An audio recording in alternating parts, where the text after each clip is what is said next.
Hey y'all, hope you're doing good today. I've had kind of a rough start to my day. I've had a pounding headache and just some other issues, and I realized that I had more coffee yesterday than I normally do, and so it's funny how sometimes we can forget something as simple as just making sure we're hydrated, and just the great impact something like that, just being a little bit out of balance, how much it can really impact us. And so I just I hope that you're remembering to drink your water, and I just encourage you, if you do like fruit, maybe try to start your day with a fruit smoothie as opposed to coffee. I mean, I know a lot of us start our days with coffee. I certainly do, but I'm thinking about today how I wish I had grabbed one of my frozen smoothies. I actually pre-make smoothies sometimes, and I'll freeze them, and then all I have to do is just kind of thaw them out a little bit and take them with me. So blueberries, strawberries, mango, raspberries, and then I usually add in a little bit of it's like a blue algae mixture that's supposed to be really good to help you detox, and also some barley grass powder. And so what I'll do, I'll actually drop some links for you in the description, and you can look into it for yourself. But when I actually make better choices and I start my day with something like that, boy, you can feel the difference. So I'm kind of regretting not doing that this morning, but anyway, I just hope that gives you a little bit of inspiration and motivation to make sure that you're hydrated and you're making good choices with your food and your drinks, because it's not all about psychological health, but also physical, right? Because our body is a temple indeed, and if we don't have our physical health, then that's so basic. We got to have that. So again, I hope you're encouraged, and today I have a message for you that is probably going to require a couple of videos, because I have a lot of content that's coming together, and I'm struggling to fit all the pieces together exactly the way I want to, because it's just so much. So I'm going to start with just a light presentation over some different topics, and then what we'll do probably is just dive into these same topics just further and deeper in the next few videos. So I'm gonna go ahead and be honest with y'all.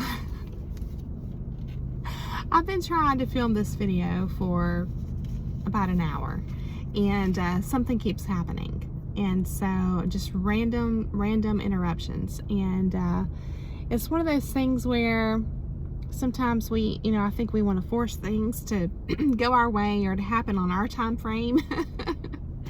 And so I got like a little mini message from my experience this morning. I thought I'd go ahead and share that with you.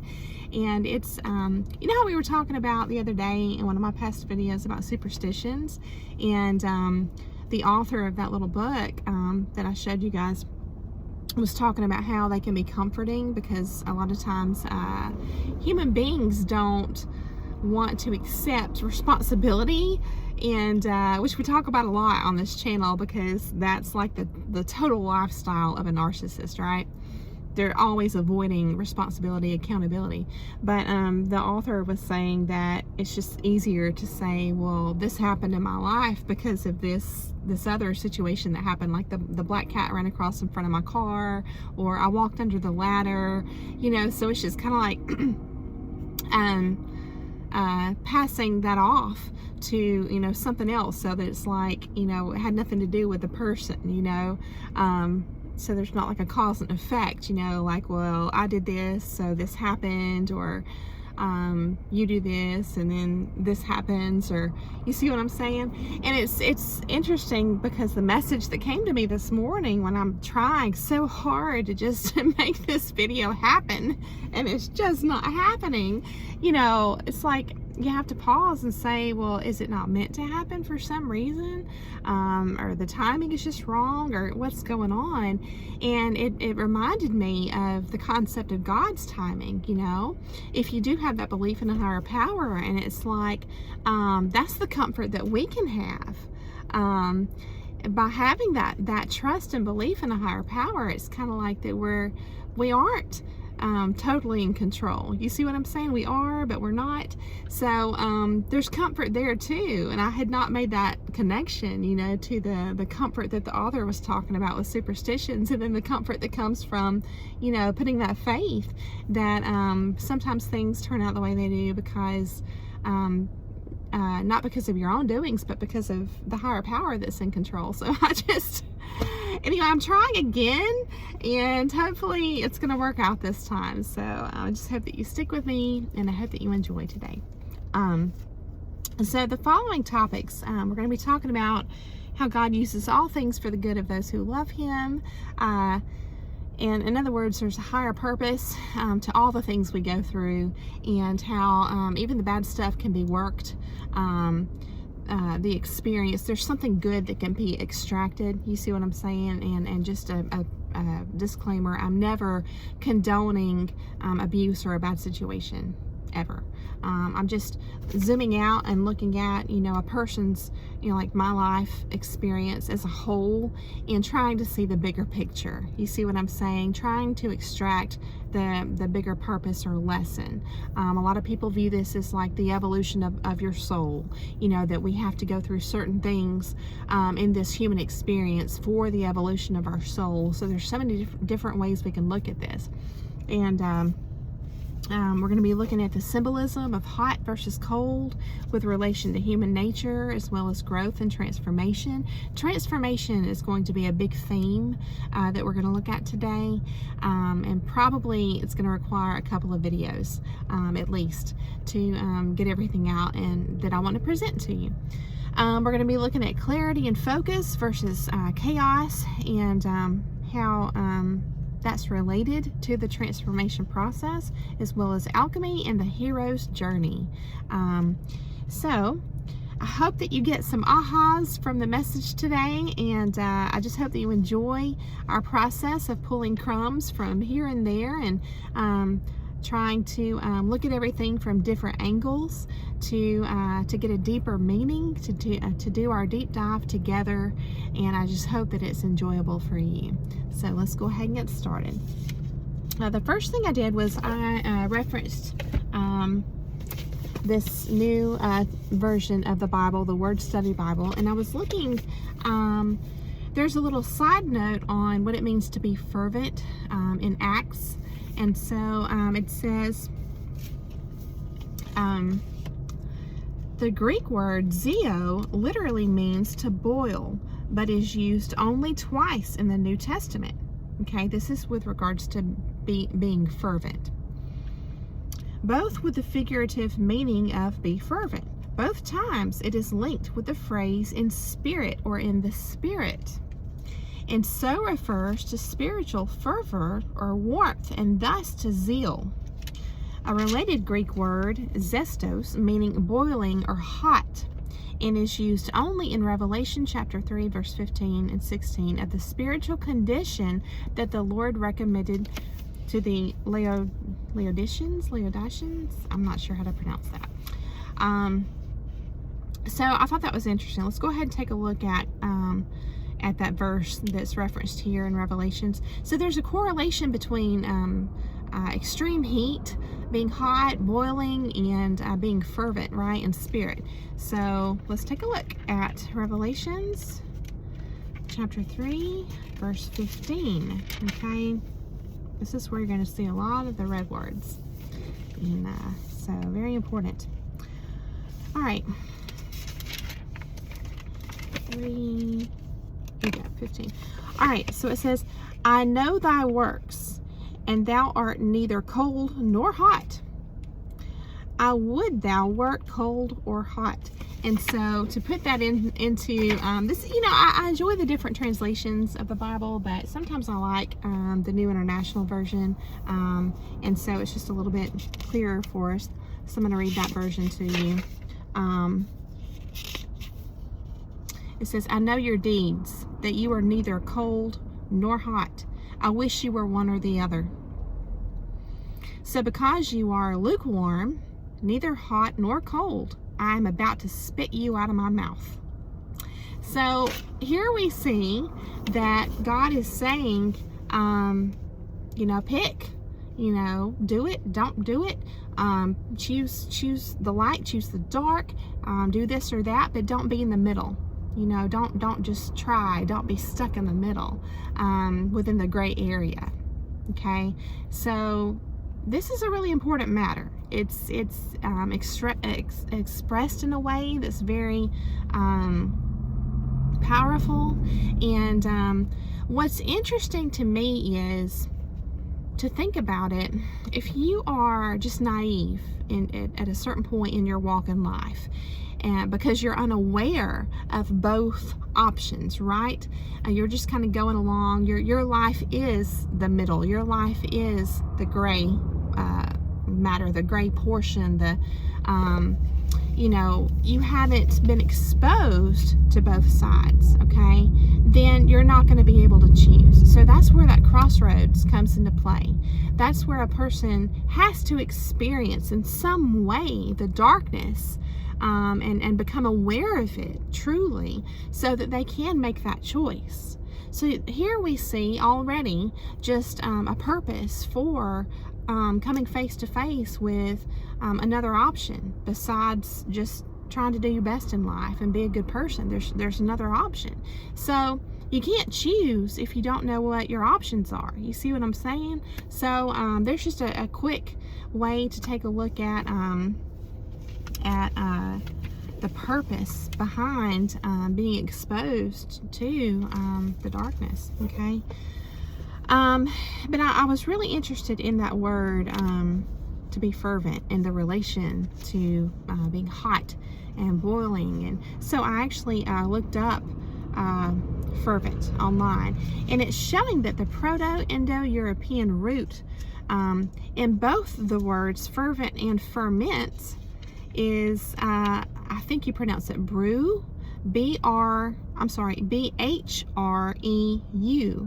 And that related to the word brew, and I thought, well, the word brew as we know it, B-R-E-W, seems to be related as well, right? It's like cooking. It's like a alchemical type process, and fermentation. You know how your ingredients change and ferment, and you have you know, a separation, and I think you have to skim the top. It's like this substance rises to the top, and so it's like a alchemical process to be placed in the heat, to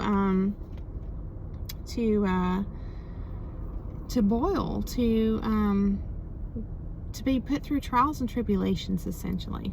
Okay, and so there's so many different lenses you can apply to this. And I just encourage you, if you have interest, to look for this theme in everywhere, you know, in movies, in music, in different spiritual books and literature, and old folk tales and sayings. And, you know, it's funny because I feel like a lot of the deeper themes and the meanings to the kind of stuff that's passed down to us from our elders, you know, like even just a simple saying, it gets lost. The details are lost. And so we're kind of left to figure it out, you know, through firsthand experience in life, you know, where we're just trying to make sense of things. Yeah, they didn't give us the whole picture. It was like, you know, here's just a little snippet of a saying or a fairy tale, and then, you know, and then later in life, you know, you're thinking it's no big deal, it's not real, you know, it's fiction.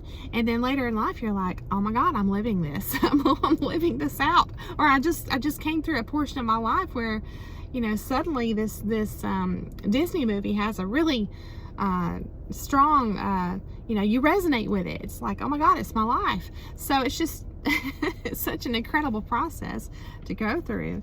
And yes, it is alchemical for sure.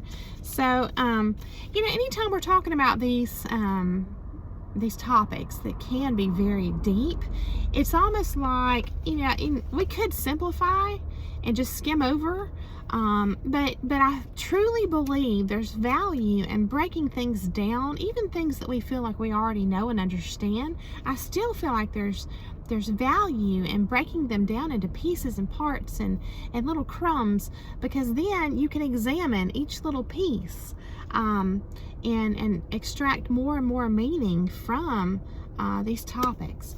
And so that's what we're doing today.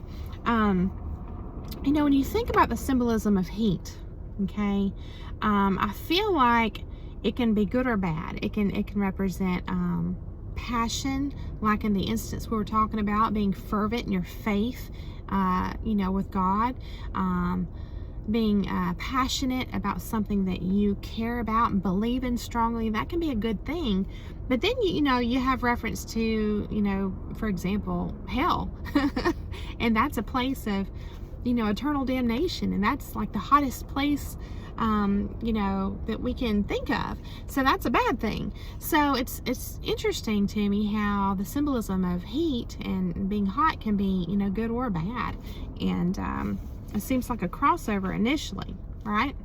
And then we take a look at cold. And, you know, the first thing that came to my mind is how I mentioned before, when you're in the middle of a horrible situation, sometimes you can freeze up, and being frozen is a trauma response. And so it seems like that's a bad thing. But then again, you can reframe this, look at it through a different lens, and you can realize that cold is also meant to preserve. It serves to preserve things sometimes. So, you know, that's where you can step back and take a look at, you know, maybe a time in your life when you were frozen because of it being a trauma response to your circumstances. And then you can realize the higher purpose of that may have been to preserve your sanity, literally. Because things may have been so chaotic that had you stayed so passionate in the moment, in the chaos, meaning you were still engaged intellectually and emotionally, it could have just done you in. That could have been it. It could have made you go insane, lose your mind. It could have, you know, brought your emotions to such a horrible level that you know, did something you couldn't take back. And you know, like for example, deciding to leave this earth. And so my point is, being cold, being in that frozen state may serve or may have served to preserve your life. And so I just encourage you to look at things deeper. I've done that. I try to continue to do that, and it always blesses me in some way. So really interesting. You know, and then the bad side of cold would be, you know, a lot of times we describe cruel people as cold. Like, man, they're just so cold, you know, meaning like devoid of empathy. And so, again, the symbolism can go both ways, which is really interesting, okay?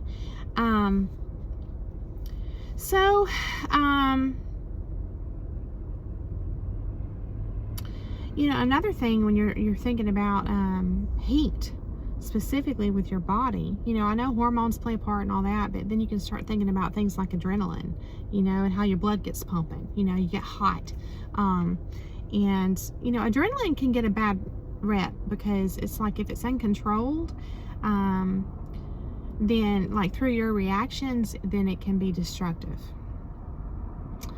But on the flip side, adrenaline can also serve as a source of motivation, bravery, counteracting force to fear, okay? And so like a call to action, which is actually a part of the hero's journey we're going to look at here in just a minute, right? There's a point in a person's life where we are called to action. So it's like this part inside of us that kind of lights this fire inside of us and gets us up and going. There's a reason for it, and it's the beginning of a transformation alchemical process in our life. It's very important. And then I want to take a look at this little book that I showed you in a previous video as well. I've got so many books here I'm pulling stuff from. The Norse Myths. So, you know, this is just a short little snippet I want to share with you here in chapter 1, talking about Odin. And I'm sure I'm probably not pronouncing that correctly, but it's Odinn. It says Odin stirs up conflict. And just a little background. Odin is a god, okay, a Greek or a Norse god. He's very important. I haven't studied him a lot yet, obviously. You can probably tell, but I encourage you to if you have interest. Okay, but the point is, just in skimming over some of these gods that are presented in this book, it's kind of like, you know, I'm looking at it from the view of, is this a good entity or character, you know, or bad? And I'm not, just like the symbolism with hot and cold, I'm not really able to see. It's kind of like, well, here's some good qualities of this one particular god, and here's some bad qualities. And I'm not really able to discern, and that's, you know, irritating to me because I don't want to be stuck in the middle. I want to be able to, you know, make a judgment here. But it's interesting, and this is going to be a little bit eye-opening, hopefully, for you. It was for me. It says, Odin stirs up conflict so that he may see who is worthy to enter his great hall, Valhalla, to join the warriors who will fight with the gods at Ragnarok. Now, Ragnarok is the term meaning the end of the world, okay?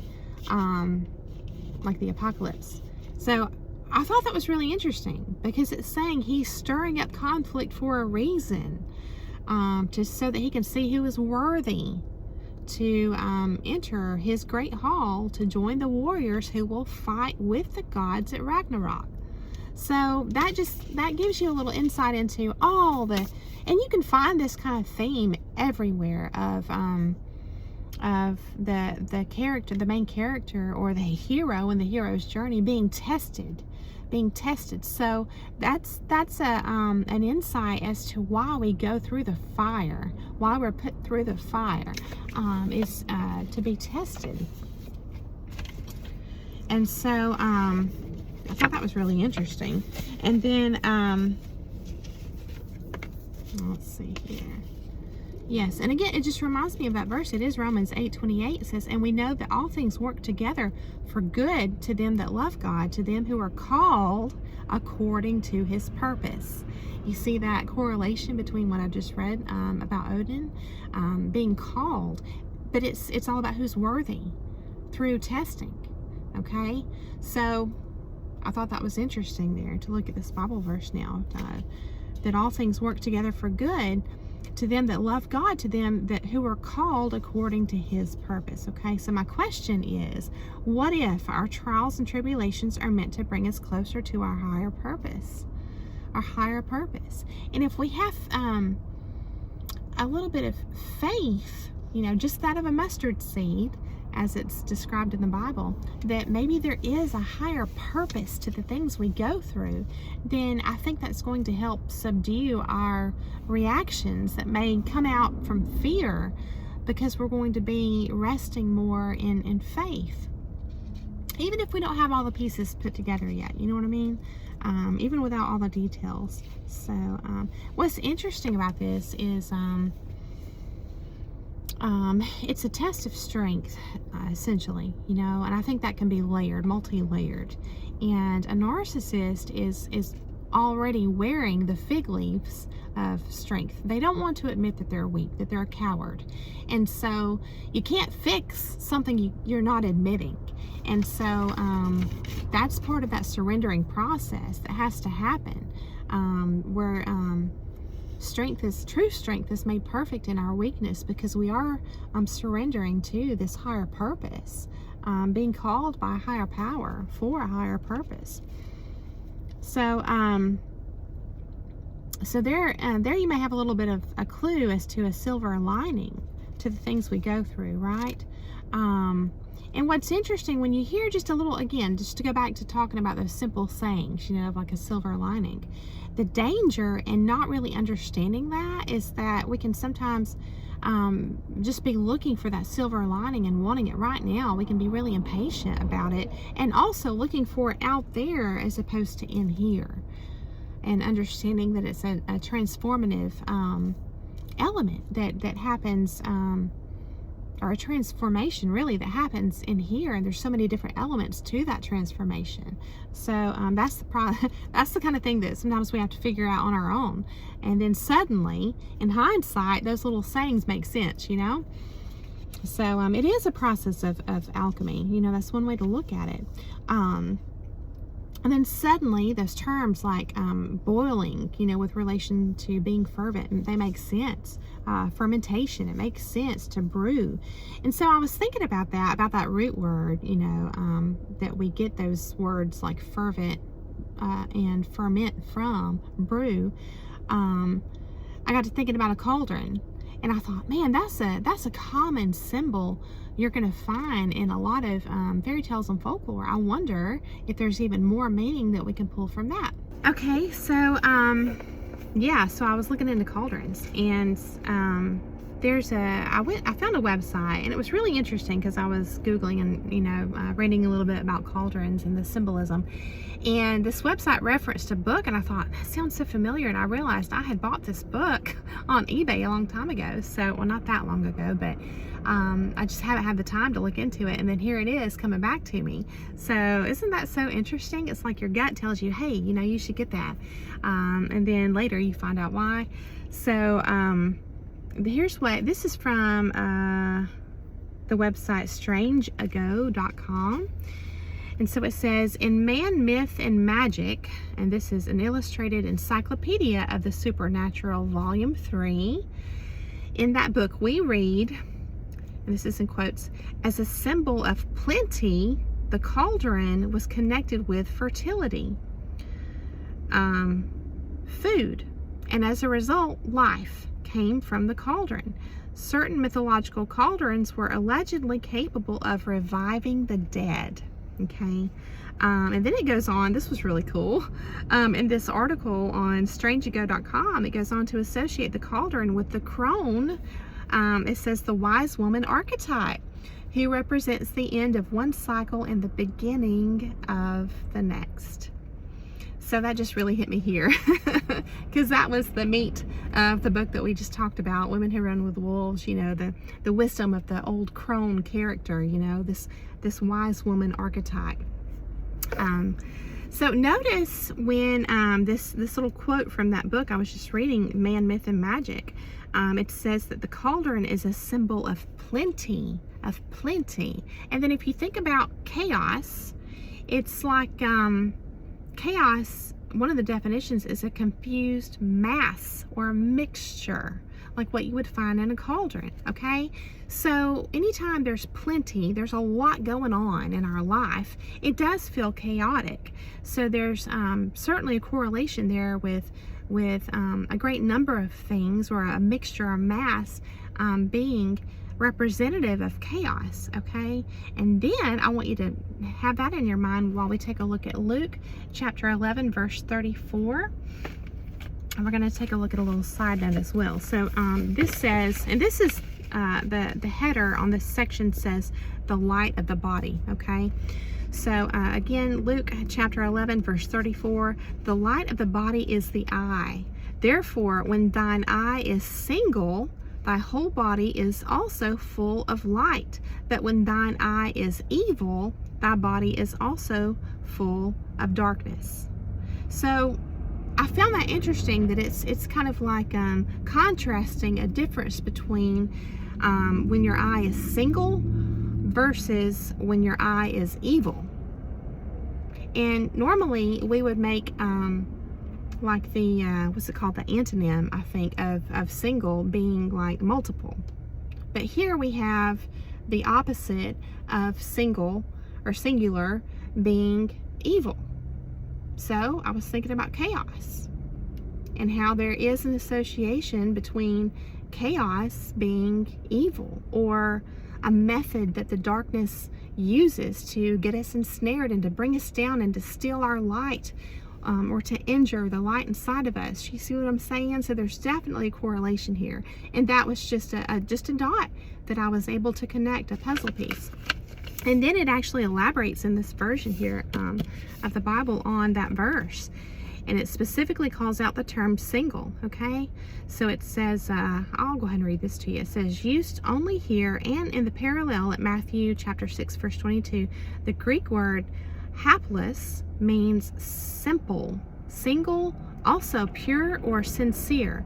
When modifying the word I, as here, it appears it apparently means clear, sound, healthy, resulting from the idea of openness implicit in the root meaning. Some think it indicates a singleness of purpose that keeps one from having double-mindedness and a divided heart. The related word haplodes can mean either simplicity or sincerity, and there's Bible verses that reference that, or generosity and liberality.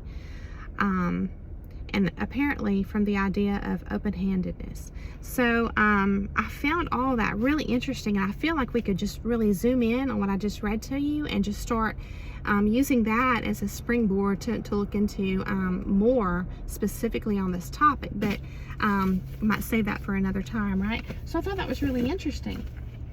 And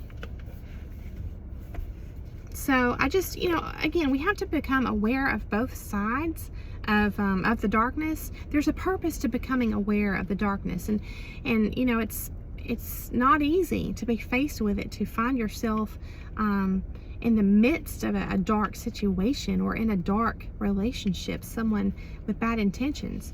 It does feel chaotic, but I think it's supposed to, because at some point, and it's, like for me and probably a lot of people, it's in hindsight, we realize that we've gone through, we went through an alchemical process. But see, because we weren't made aware that this kind of stuff is part of the journey in life, then it was shocking to us. But what if we expected it?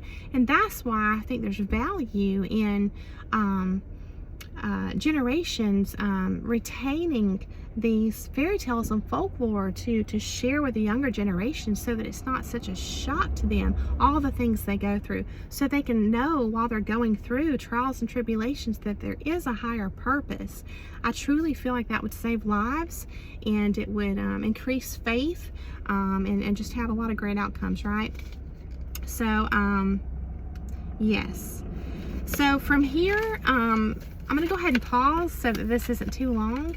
And what we'll do next time is look into this book here by Joseph Campbell, The Hero with 1,000 Faces. And we're going to be looking specifically at this chart, which shows you the hero's journey. If you have interest, you can go ahead and Google that, the hero's journey, and click on images, and you'll see all the different stages. And so if you have interest, you'll be prepped for our talk, and we'll read this little part of the book here together where it kind of details it out, and relate that to the things we talked about today. So I hope that I've given you a lot to think about. I hope I've got the wheels turning. I hope you're drinking plenty of water and not getting dehydrated and getting headaches. And I hope you're eating your fruit and making good choices there with some healthy smoothies. And I just thank you all for coming along with me today. And I hope you enjoyed, and I hope you have a beautiful day. And I will see you again very soon.